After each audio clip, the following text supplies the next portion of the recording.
Hello, Ready Network. How are my favorite people in the world doing on this Saturday evening?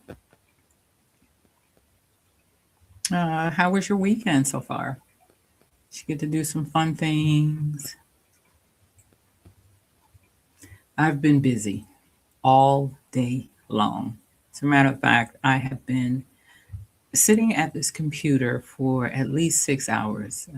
I did take a break to get something to drink. It is coffee. You will see me uh, sip some of it from time to time. I hope that's okay with you. Let's get into our topic tonight. Uh, this is a topic that you would put on your warm and fuzzy slippers for. Okay. Yeah. Tonight we're going to talk about caring. Right. Do you remember in nursing school discussing caring? Most of us got into the profession because we care, right? Yeah, we sure did.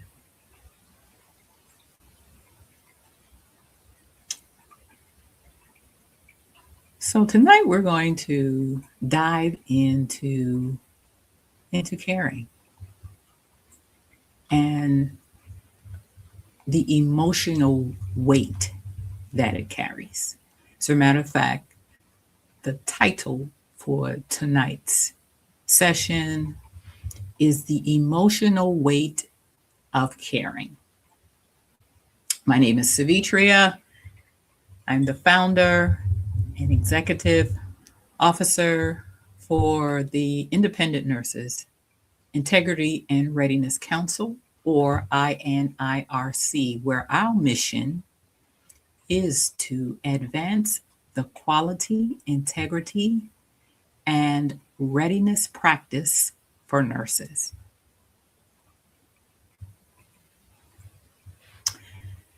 Being professional does not being mean.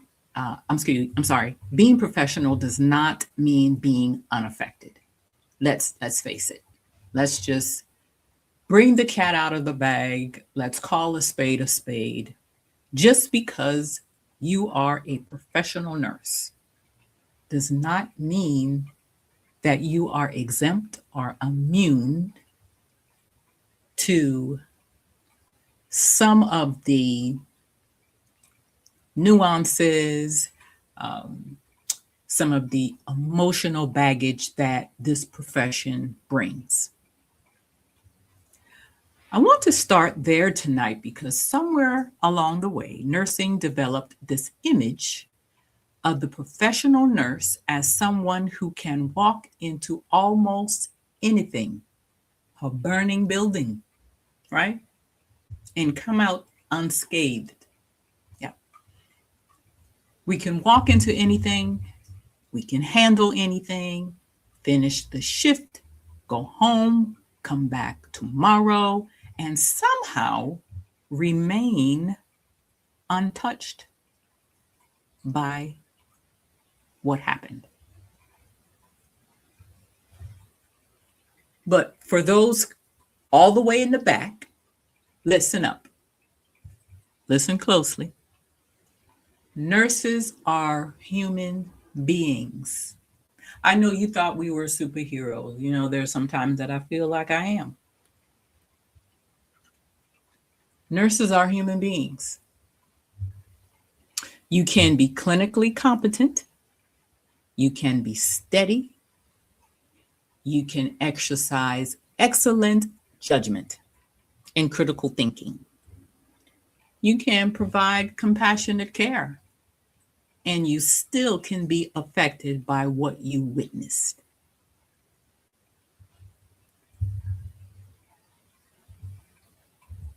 How many have witnessed, and so you could put it in the chat if you'd like. How many of you have witnessed someone take their last breath?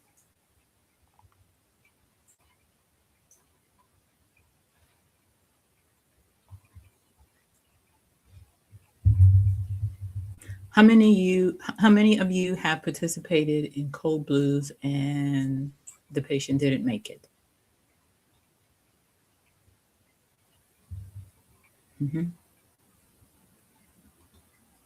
How many of you have been accosted by a family member? Okay. How many of you have been in situations where you were trying to help?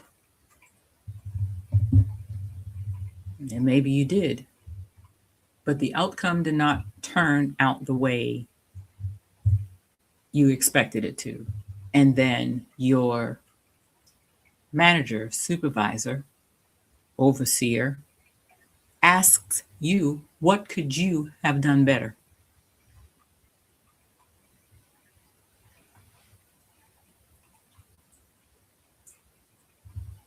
You can stand beside a family when someone dies and remember that family's grief long after your shift ends. I mean, weeks, maybe months.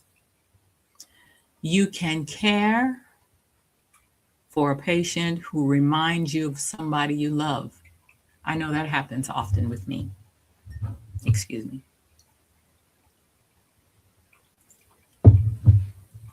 You can experience an unexpected death, a traumatic code, an ethical conflict, an angry family, as we just discussed, or simply an extraordinary different shift and feel something afterward.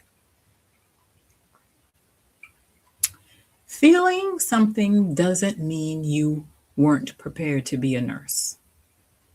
It's okay to feel. Okay? It's okay to have emotions. It means you were present for something difficult. As I said in my live, I think last night, nursing is rugged. Okay? I've served in the United States Army. You know, I've seen some things um, that would probably make the average individual, um, want to jump off a cliff or something.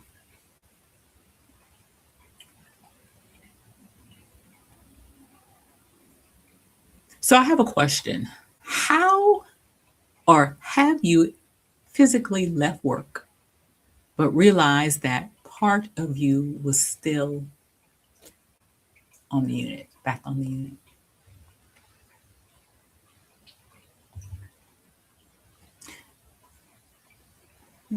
Put your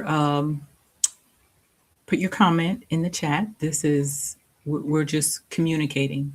It's okay for you to comment in the chat, whatever you'd like.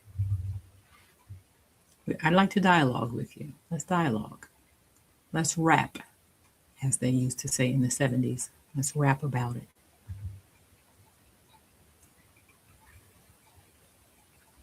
We carry more than clinical responsibility. How many knew that? How many know that we carry more than clinical responsibility? When we talk about the emotional weight of nursing, people tend to think about catastrophic events, right? That's the first thing that comes to their mind, catastrophic events. And certainly those stay with us, right? But sometimes the emotional weight isn't one enormous event. It's cumulative, right? Think about that for just a minute. It's the patient you couldn't save. It's the patient you did save, but you know how close you came to losing them. It is watching someone receive a life-changing diagnosis. It's caring for someone your own age. It's watching a family say goodbye. It's being verbally abused by somebody and then walking directly into the next room because that patient still needs you. It's it's knowing exactly what your patient needs, but struggling against a system that makes it difficult to provide it. Yes, I did go there.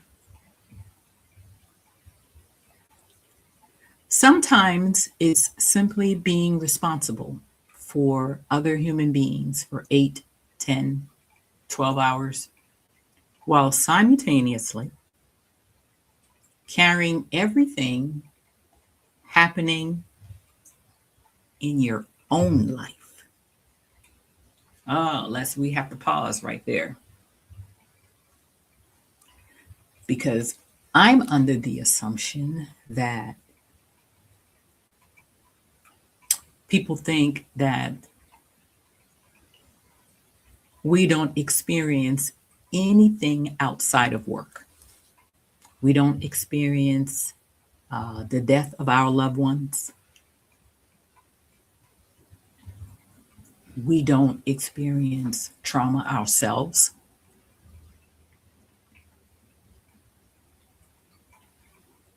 But you and I know that that's not true. 10 years ago, well, almost 10 years ago, August 28th will be 10 years since my youngest son, Joseph, died in an automobile accident at the age of 23. I was working in an outpatient primary care clinic at the time. He lived in South Carolina. I live in Maryland. Imagine getting a call at 9 o'clock at night and someone on the other end telling you your son was in an automobile accident and he didn't make it.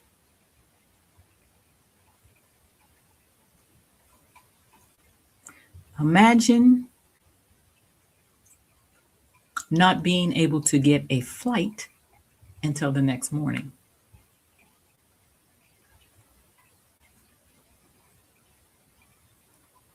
And to add to it,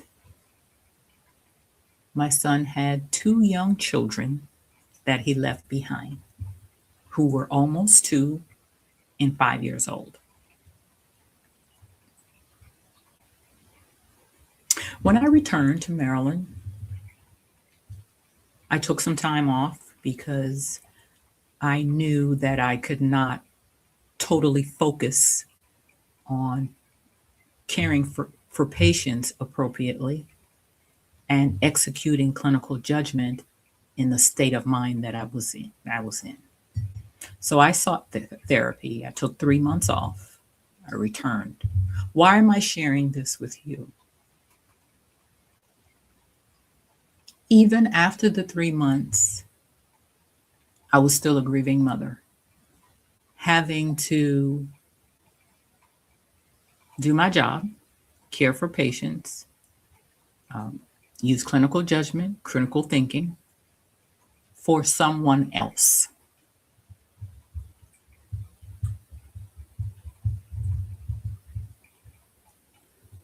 So the point that I'm trying to make is, as nurses, we work in certain situations where we experience trauma and emotional grief. And sometimes we have those things in our own lives, and we have to balance them because we care. Now, I want to let you know that not every difficult emotional response is pathology. We shouldn't automatically medicalize a normal human response to a difficult clinical work. But we also shouldn't normalize suffering to the point where nurses believe they're supposed to endure everything indefinitely.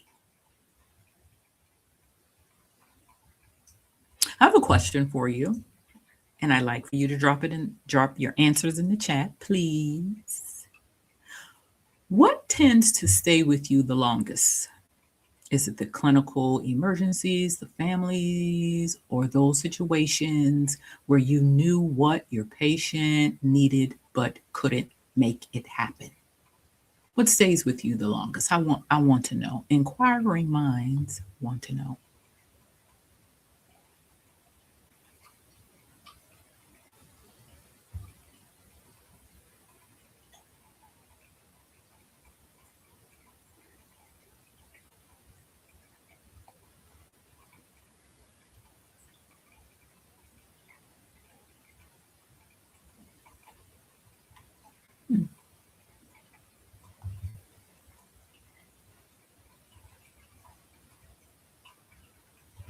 Do you all remember Jean Watson? Did you remember studying her in nursing school? The caring theory? Yes, she's one of my favorite theorists. Jean Watson, caring and the culture of I'm fine. This brings me to her work. Watson's Caritas framework includes loving kindness, compassion, and equanimity with self and others. I want you to notice two words there: self and others. Not just others. Somewhere along the way, nursing became extremely comfortable talking about compassion for the patient, while sometimes treating compassion for the nurse as optional. No, no, no.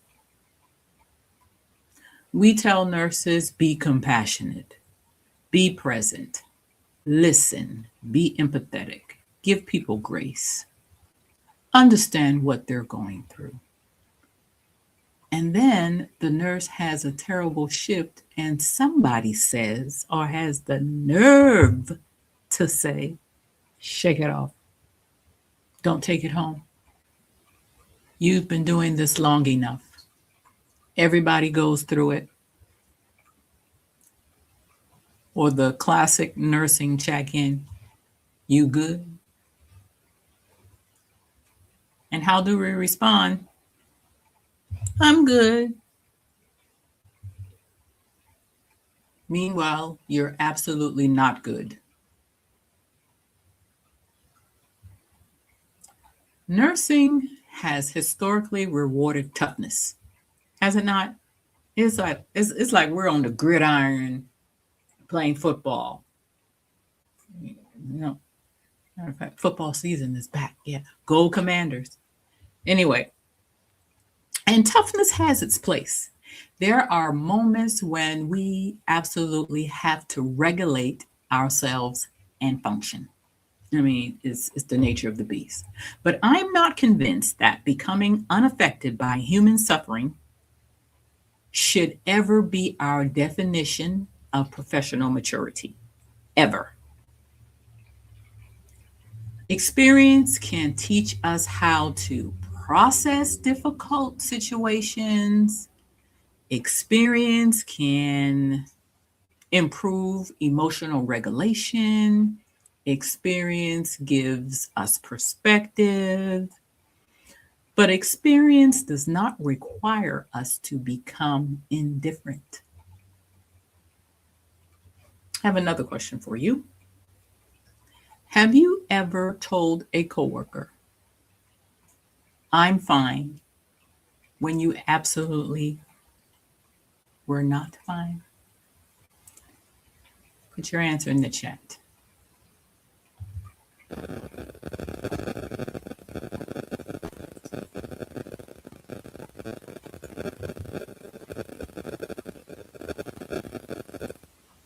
Sometimes the environment is part of the burden. Let's talk about it. I'd like to move this conversation beyond individual wellness because this is where the issue connects directly with the INIRC and practice readiness. So we're switching lanes here just a little bit. Bear with me.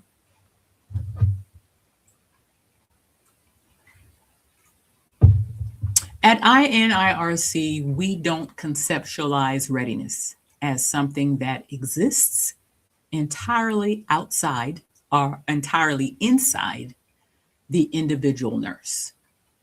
The nurse brings knowledge, clinical judgment, prioritization, situation awareness. What else? Communication, advocacy, escalation, accountability, teamwork, reflective practice. But then that nurse has to express those capacities, not just one of them, all of them, inside an actual clinical environment.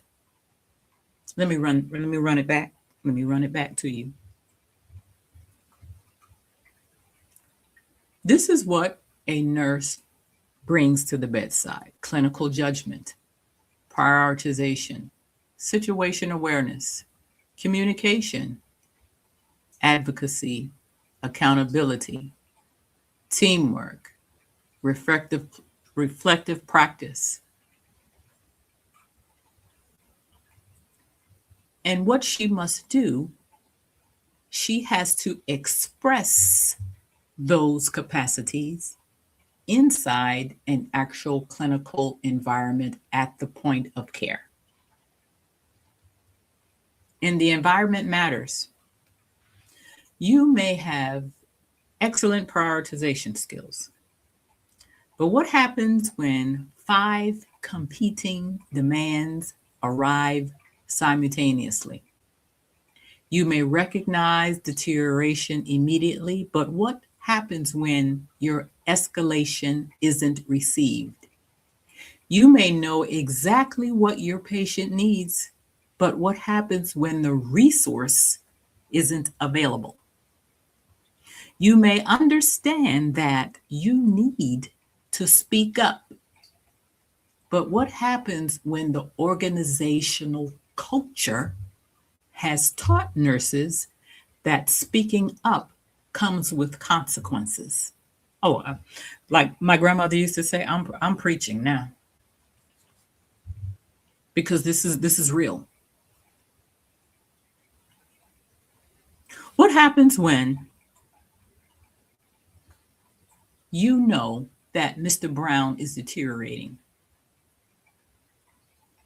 but you're afraid to call Dr. Brown because he has a reputation of yelling at nurses? Oh, yeah, it still happens. Yes, it still happens. It hasn't gone away. It still happens. That's why I keep coming back to this. We cannot evaluate the nurse while pretending the environment around the nurse doesn't exist. We cannot do it. And that's also why emotional strain isn't always something we can solve by telling an individual nurse to become more resilient. Don't ever say that to me. Yeah, don't say that. Becoming more resilient, right? That's why we have so many picket lines right now, because nurses are tired of becoming more resilient. This is where I bring Watson back in. Watson has said, "We are the light in institutional darkness." Think about that for a moment. We are the light in institutional darkness.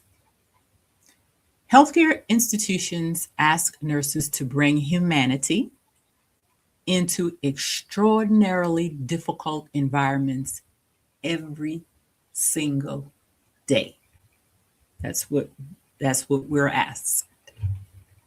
But if you were asking nurses to continuously bring that humanity into the system also has a responsibility to protect the humanity of the nurse. Mic drop, because that matters. The patient you never forgot. I want to speak. I want to ask the nurses watching tonight something. Do you have a patient you still remember? Maybe 5 years ago or something like that. You don't have to tell us who they are. Certainly, please don't do that. Don't share any identifying information. But most nurses who have practiced for any length of time have somebody. Maybe you don't remember their name anymore, but you remember the room number. Maybe you remember their face. Maybe you remember what their family said. Maybe it was the first patient you lost. Maybe it was somebody you couldn't save. Maybe it was someone you did save. Maybe somebody thanked you at exactly the moment when you needed somebody to remind you why you became a nurse. And sometimes we remember a patient because years later, we're still wondering, could I have done something differently? That's why reflective practice is so important. We should examine our practice. We should ask difficult questions. We should learn. But there's a difference between reflection and punishment. Let me make that clear. Reflection asks, what can I learn from this? Self-punishment says, I will never forgive myself for this. Those aren't the same thing. Again, without giving any identifying information, has there ever been a patient encounter that changed the kind of nurse you became? Well, that's a good one. Please respond in the chat. Please respond in the chat.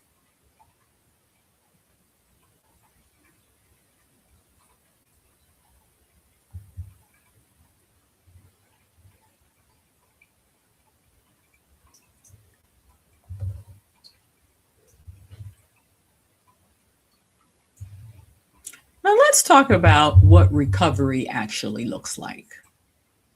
What does recovery look like? Let's paint that picture. So what do we do with the emotional weight? What do we do with it? First, I don't think recovery means pretending something didn't affect us. That's what I don't think. Sometimes the goal isn't to erase what happened. Sometimes the goal is to process what happened so we don't have to keep carrying it in the exact same way. And healthy recovery doesn't have to be elaborate. For one nurse, it may be just talking to a trusted colleague. For another, it might be structured debriefing. It may be exercise, it may be prayer, meditation, journaling, going home and sitting quietly for 20 minutes before interacting with anybody. I like that one because when I walk into the door, I don't want to speak. I mean, hi, hello, how are you? Did you have a good day? But beyond that, hush. Okay. Protecting your days off. Spending time with people who have absolutely nothing to do with healthcare. That's a good one. Using peer support. Using an employee assistance program. Has anyone ever used that? They've been around for years. Seeking professional support when that's what you need. Hard stop. Seeking professional support when that's what you need. When I returned to Maryland from South Carolina, after burying my son, I knew that I was going to need professional support. As a matter of fact, I had it arranged before my airplane touched down. And sometimes it's another nurse simply recognizing what happened. Something simple as, that was rough. Are you okay?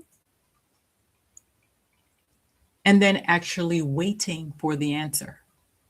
That's the part we sometimes forget.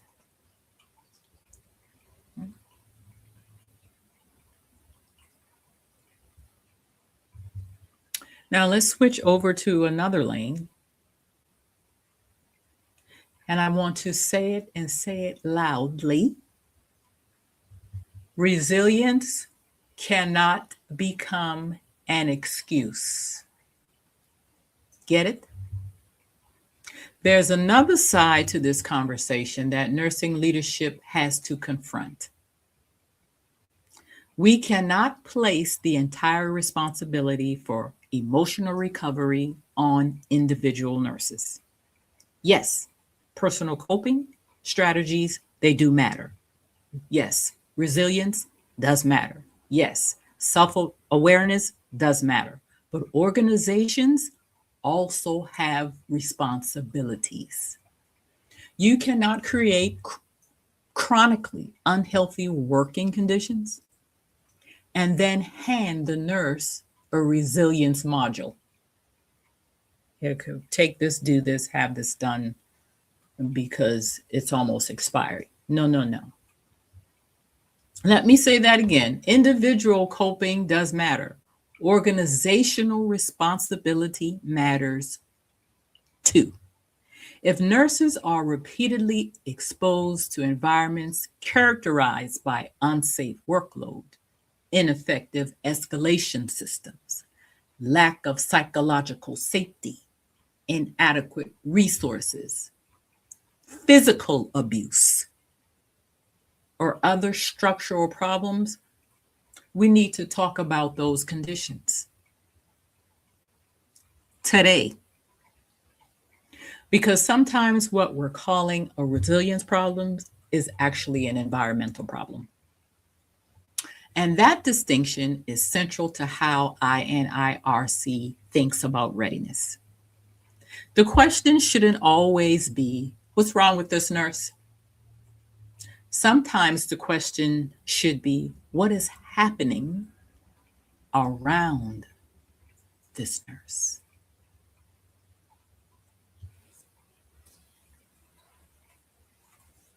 And I know some of you are super nurses. I've seen you. I've seen you. You should have a cape on, a red cape with N on the back. I'm sorry, SN, super nurse. I've seen you. When pushing through isn't enough, that's the next level. That's the next lane that we're going to dwell in for just a minute. We also have to recognize when we're dealing with something beyond the ordinary strain of a difficult shift. If what you're experiencing persists, if it's substantially interfering with your ability to function, if you're concerned about your ability to provide safe care, or you're simply recognizing that you're not recovering the way you normally do. Reach for additional support. You don't have to diagnose yourself first. You don't need a label before you're allowed to say, I need some help with this. And checking on your colleagues is part of professional accountability too. When I was in the United States Army, we referred to our colleagues as battle buddies. Check on your battle buddy. Is your battle buddy okay? Why is that important in the military? If you're my battle buddy and we're both behind enemy lines, I need to know that you effectively have my six. Same thing with nursing. Sometimes readiness means recognizing I'm tired. That case affected me. I need another set of eyes. I'm concerned about my colleague. I need support. Those statements aren't necessarily evidence of weakness, and you should not accept them as such. Sometimes they're evidence of situation awareness, judgment, and accountability. Do you all agree? No, thank you. Yeah. So in closing, I'd like to bring us back to where we started tonight. Being professional does not mean being unaffected. Jean Watson's Caring Science reminds us that compassion includes self and others. Strong nursing cultures make room for reflection. They make room for support. They make room for nurses to remain human. And caring for patients and caring about the people providing that care are not competing priorities. Before we close, I want to invite you to more than just join tonight's conversation, but I thank you. Thank you so much for taking the time to watch and listen. If what we were talking about, readiness, integrity, accountability, patient safety, and the conditions nurses need to practice well resonated with you tonight, I want you to join the INIRC.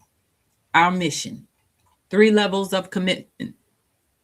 Our membership is for nurses who take their own readiness seriously. Nurses who want to stay connected to the national conversation on clinical integrity, grow within a community of accountable professionals, and publicly stand for standards our patients deserve. You can begin at level 1, there are 3 tiers, and advance as you earn it. That is the beauty and the difference for our membership. There are tiers, and you grow from the associate level to the highest level. You can join the conversation here and learn more about the INIRC's mission at inirc.org, or visit our website using the convenient QR code up in the corner there. And before you leave, answer tonight's question. What is one healthy practice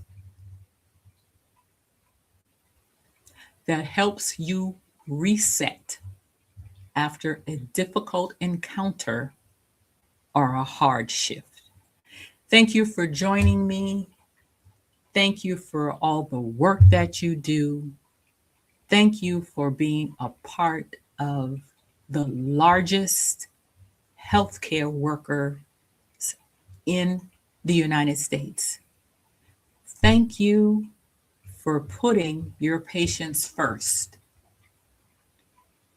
Thank you for going that extra mile, right? And most of all, thank you for standing in the gap and advocating for our most valuable patients. Until next time, we'll see you guys. Listen, today is Saturday, so our lives will be Friday, Saturday, and Wednesdays. And then once monthly, we will have our panel discussion. So I'm looking forward to seeing you all in our panel discussions as well. We will let you know way ahead of time when those will be live. And we thank you so much for, again, everything that you are doing. Without you, this would never be possible. We really, really, really, really thank you. Thank you so much for joining tonight.